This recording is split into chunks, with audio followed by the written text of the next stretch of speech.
Hey there, everyone.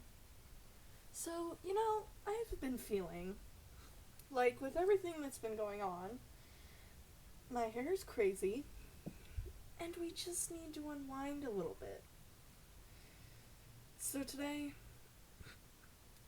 I'm gonna allow you to come on my journey in which I crochet a beanie for my head.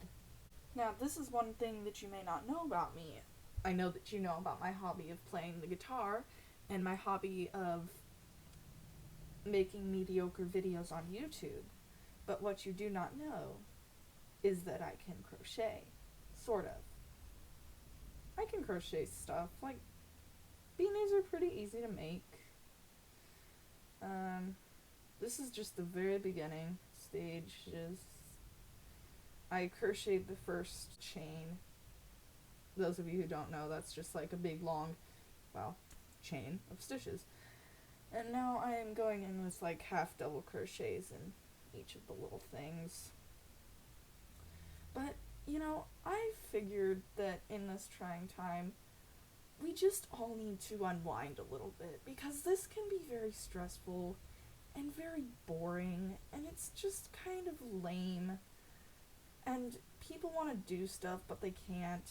And you want to go visit your grandparents and visit everyone that you want to visit but you can't. And you can't go places even though this is like a really long summer break. So everything's been kind of annoying. So I feel like the world just needs a little bit of wholesome crocheting energy or some sort of other thing. Like, we got Jenna Marbles doing makeup, getting ready to go nowhere. We got Julian cooking up some wholesome gluten-free foods. And we got Shane Dawson coming up with more conspiracy theories and also doing TikToks with Ryland. But what do we not have? Crocheting. I mean, there are other crocheters out there. But like, I've never watched a crocheter who doesn't do a tutorial. They just kind of crochet and they talk to their YouTubers. Maybe this is why, because it's distracting. But I've never seen another YouTuber do this, so I figured I would be the first. Or maybe the 10th if other people have done this and I just haven't been watching for it. But I thought that you could come on this journey with me and we could just have a real good time, you know what I'm saying? Because I've been bored and annoyed with this whole situation and I just want to wind down a little bit. Like, I'm ready to chill and I'm ready to stop being bored because boredom is a thing that is not fun. It's bored and boring and stuff. And so I just want to do something that makes me less bored. And for me, that is crocheting. For you, it may be knitting or doing something else. I don't know, going outside, running laps, or maybe like doing some gymnastics on the grass or something. I used to be a gymnast. Can we talk about that for a sec? It was pretty awesome. I'm not gonna lie. I really miss that stuff. Like, I am a swimmer now, and I'm fully dedicated, and I love it, and I love all my friends. But being a gymnast was just like a whole thing, you know? Any gymnasts out there would understand. I don't know how to explain it to a normal I'm not saying that none of you are normal. I'm just saying I don't know how to explain it to a person who isn't a gymnast. But gymnastics is just such a different sport from all other sports. It's like you dedicate, at least I did. I dedicated 4 hours of my life almost every day of the week to just that one sport. And can we just be real for a second? I had the best abs of all time. I'm sorry, I'm just like,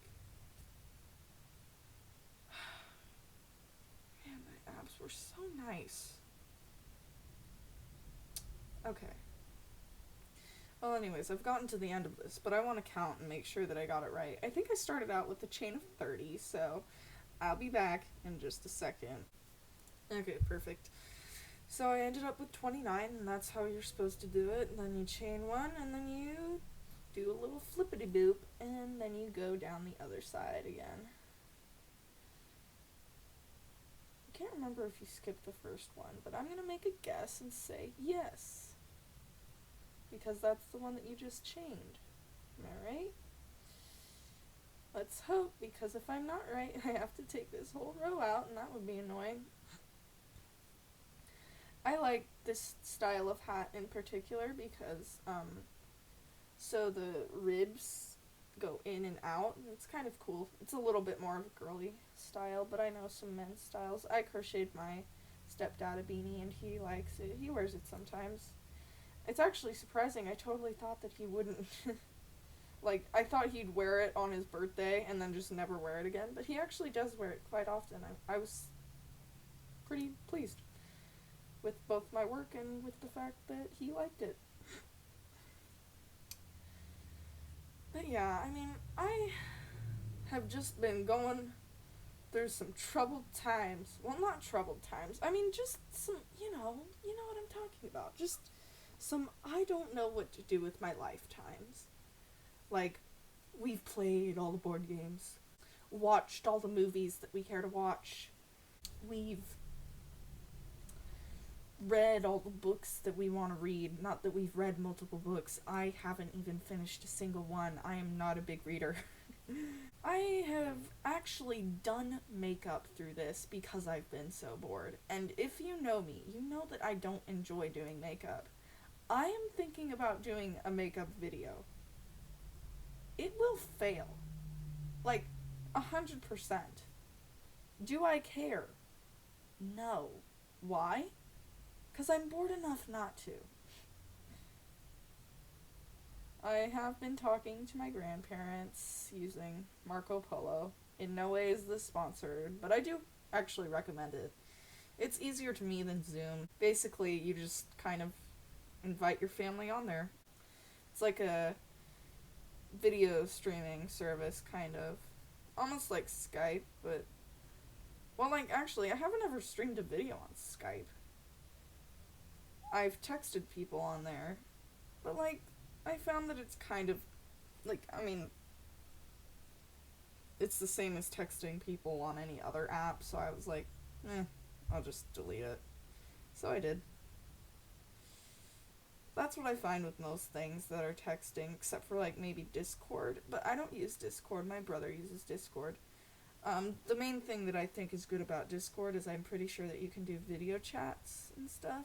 So that's pretty cool, because it's something that includes, like, text and video chats. Marco Polo only does video chats, but the cool thing about it is that you do a video of yourself on it, and then you just kind of, like, you let the people, you just wait.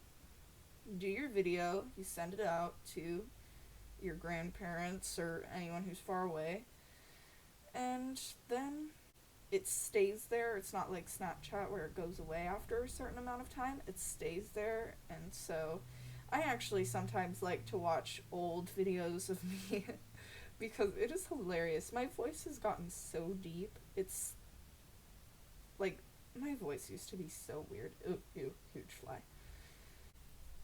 I'm thinking that I need to work out, but, like, I also am so unmotivated too. It's like, hold on, I'm gonna put a pillow on my back. My wall is hurting my back. There we go. That's much better. But, like, I'm just completely unmotivated. I'm like, I just want to sit around all day at this point and do basically nothing.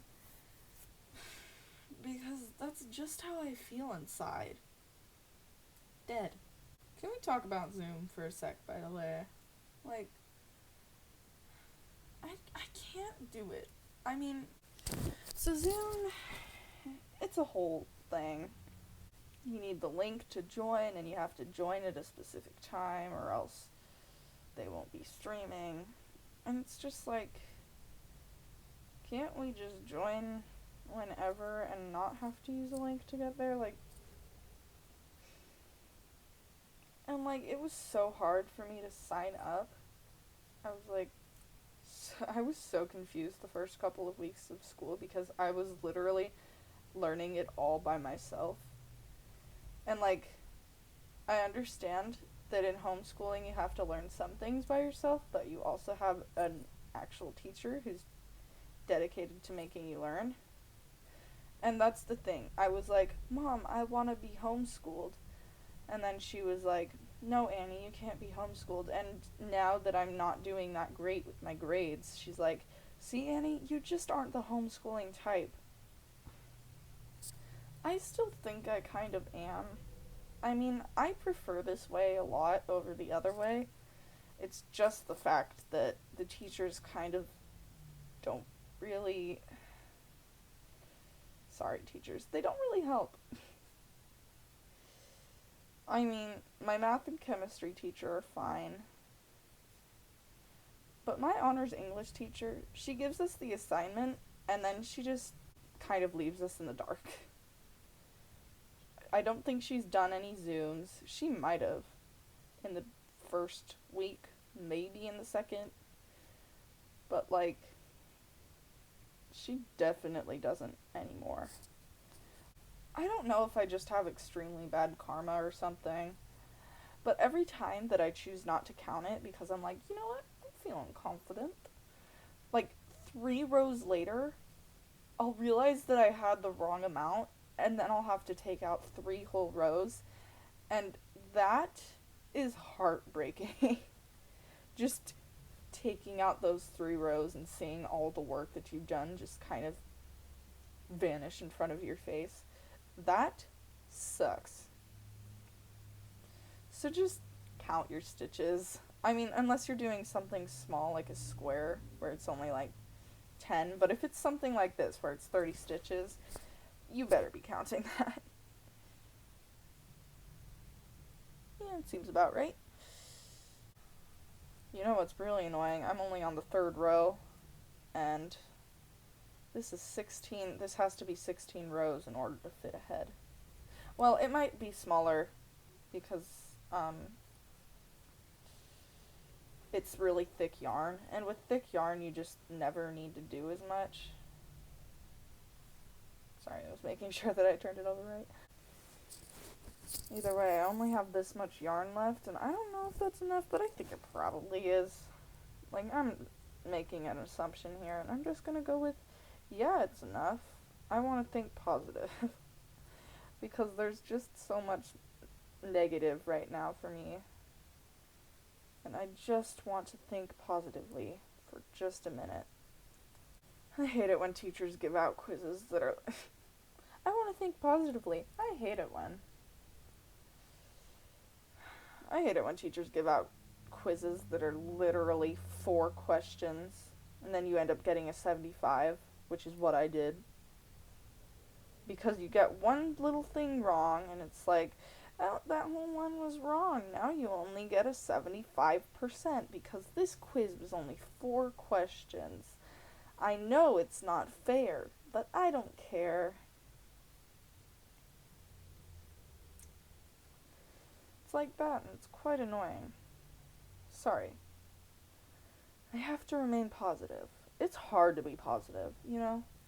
Being positive is such a hard thing to do. I prefer just... Being a cynic isn't always that bad. Something that I will be positive about until the day I die is the fact that I want to be an anesthesiologist.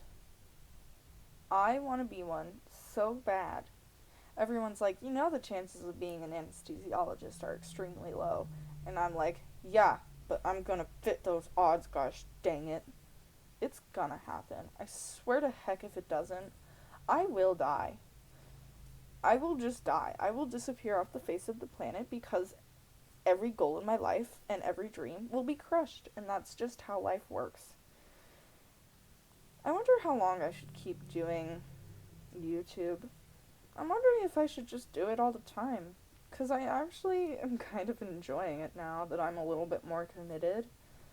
Because I used to just make a video maybe every month or two, just post it on. It would be literally 2 or 3 minutes long, except for the vlog things. But now I'm pretty actually proud of myself. I mean, I'm feeling more confident about my videos, and I'm liking my editing more, and I'm getting better, I think. It's kind of a strange thing when you realize that you're not a total failure after all, which I always have been, or at least that's what has been planted in my brain for the past 3 or 4 years, or maybe even even all of my life. I don't know. I've always had something that I've been really bad at every stage in my life. Like, I mean, when I was 7, no, maybe closer to when I was 6, I would tell on my brothers and sister so often. I was annoying. I was such a bad sister. I don't know. I just told on them for the smallest things, and they'd get in trouble, and I'd look like a goody two-shoes, when really I don't know what I wanted. I wanted attention, or maybe I wanted to, like, look better than everyone else. And now it's all kind of backfiring in my face, because my mom is always telling me, "You used to be such a good kid, I don't know what happened." But in all actuality, I wasn't that great of a kid. I just kind of brought out all the bad things in other people. That sounds horrible, but it's kind of the truth. I mean, I wasn't a good sister, and I wish I could redo everything, but I just can't. And then now I'm always so moody or something. I don't know. My mom gets disappointed in me a lot more easily now. Whether it's because I didn't do the dishes properly, or I didn't pull weeds properly. It's all... or nowadays, I'm almost too nice to my brothers. I kind of let them take advantage of me. I let my brother, even though he gets in trouble, I let my brother use my Chromebook so that he can watch YouTube videos when his phone is taken away. To me, that's being a good sister. It's kind of letting them have a little bit of air to breathe between their parents' rage. Because let's be honest, parents rage a lot. It's like they're annoyed that they have kids, and they're annoyed at their kids 24/7, and if they're going to be annoyed at their kids being alive, then they shouldn't have had kids. Sorry. That's rude of me. But I mean, kids need air too. Just let them be.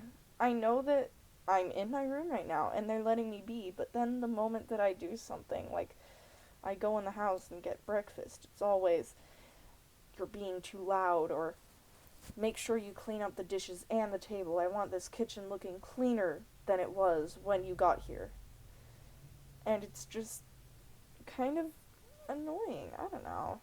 Parents are all kind of always breathing down our necks, and it just makes me more stressed, and I'm sure that other people can relate to that.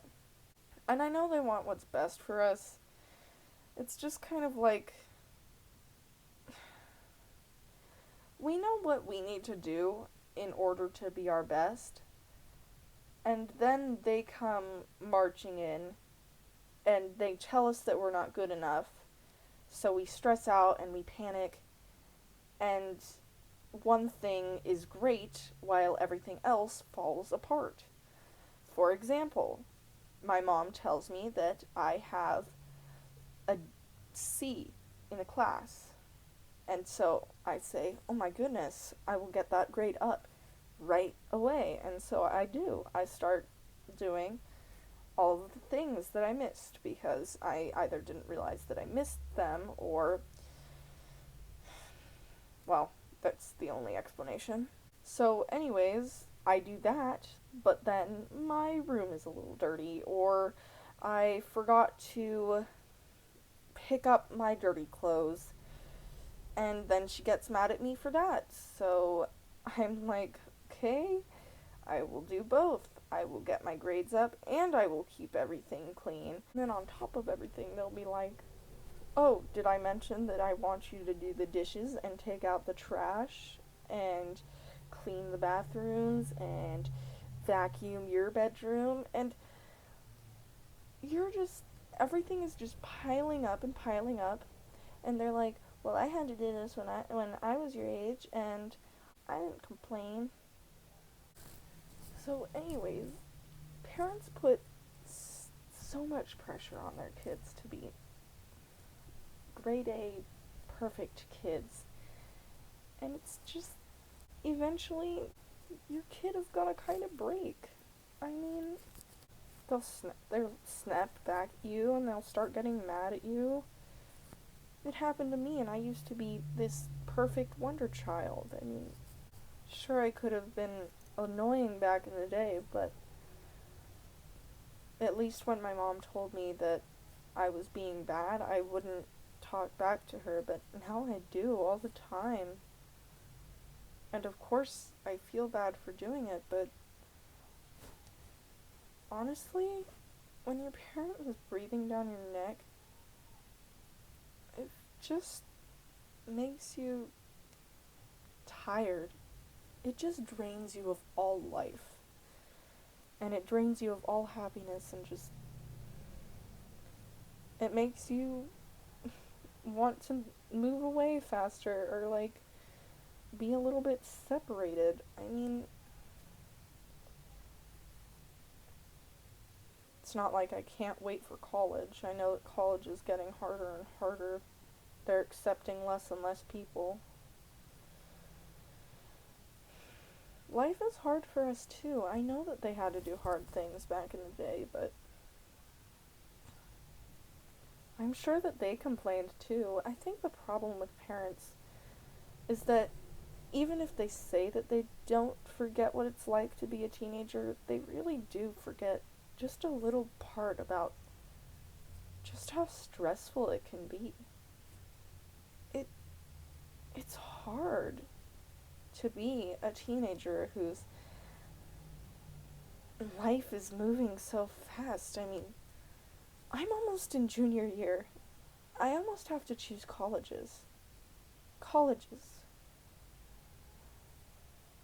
College. That's... I will be an adult in 2 years. I'm not ready to be an adult. How can anyone be ready to be an adult? It's not... It's being an adult. I mean... Sure, I'm physically ready. I can cook, and I can clean, and I can do... But... my mind isn't ready to be an adult. I don't want to be an adult, and I'm not ready for that yet, you know? And it's stressful thinking about how very soon I'll be moving away from everything I know and everything I love, and all of my friends will have moved on, and it's just kind of weird to think about how much life will change in just 2 years. I mean, 2 years of your life, and everything is just different. It's like that scene in Parks and Recreation where everyone leaves to go and work with Leslie Knope, and Ron Swanson is left in this office surrounded by people he doesn't know. And it's all just so different and kind of... I mean, I'm sure he wouldn't think that it's scary, but for anyone who's not as manly as him, it's kind of scary. I don't know. Well, I guess I have a question for you guys today. If you could change any part of your life,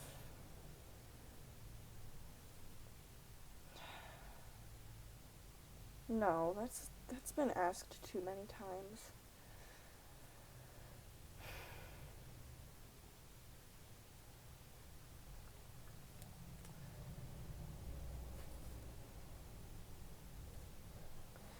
If you could go back in your life and tell your past self at any point that everything was going to end up fine and that things might be hard now, but they're going to get better, when would you go to? What time of your life was the hardest to get through, and when would you have wanted someone to just be there and say, you can do it? Anyways, that's all for today. Please like and subscribe. Oh god. Never mind, don't do that. If you don't want to, no, I'm not forcing you to. Just comment. That's all you gotta do. Just comment and, hey, rant. Whatever. You can rant about this whole quarantine. You can rant about anything. I am allowing full ranting legality in the comments below to you, because every once in a while a person can't just be positive and they just need to rant a little bit, because life is hard. Anyways, end of video. Bye.